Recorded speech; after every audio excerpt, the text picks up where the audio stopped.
কিছুতেই বন্ধ হচ্ছে না বিষাক্ত ট্যানারি বর্জ্য থেকে মাছ ও মুরগির খাবার তৈরি। রাজধানীর হাজারীবাগে একসময় প্রকাশ্যে এসব তৈরি হলেও এখন তা হচ্ছে গোপনে রাতের অন্ধকারে।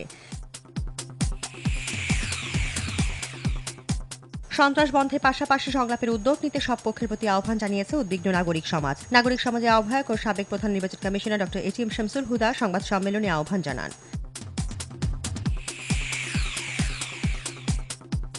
জাতীয় সংলাপের দাবিতে সরওয়ার্দী উদ্যানে আজ অবস্থান কর্মসূচি পালন করবে নাগরিক ঐক্য। সংগঠনের আহ্বায়ক মাহমুদুর রহমান মান্না বললেন, শুধু দুদল নয়, চলমান সংকট নিরসনে বড় আকারে জাতীয় সংলাপের বিকল্প নেই।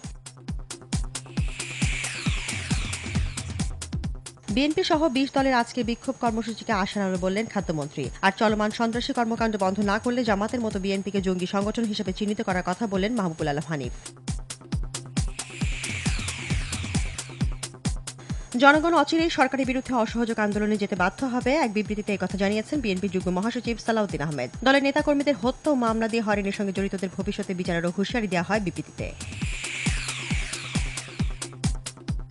আজ 14 ফেব্রুয়ারি বিশ্ব ভালোবাসা দিবস। পৃথিবীর মধুরতম শব্দ আর আদিমতম সম্পর্কের নাম ভালোবাসা। ঐতিহাসিকদের মতে 496 খ্রিস্টাব্দে পোপ প্রতি বছর 14 ফেব্রুয়ারিকে সেন্ট ভ্যালেন্টাইন্স ডে হিসেবে চালুর ঘোষণা দেন।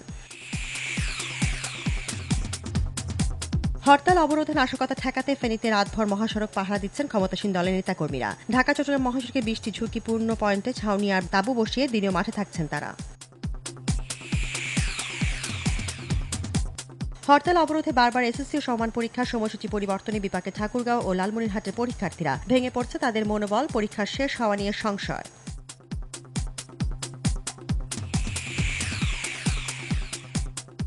ঐতিহাসিক বিজয়ের পর রামলীলা ময়দানে দিল্লির মুখ্যমন্ত্রী হিসেবে আজ শপথ নিচ্ছেন অরবিন্দ কেজরিওয়াল। দুপুর 12টায় তার সঙ্গে শপথ নেবেন উপমুখ্যমন্ত্রী মনীষ সিসোদিয়া সহ মন্ত্রিসভার 6 সদস্য।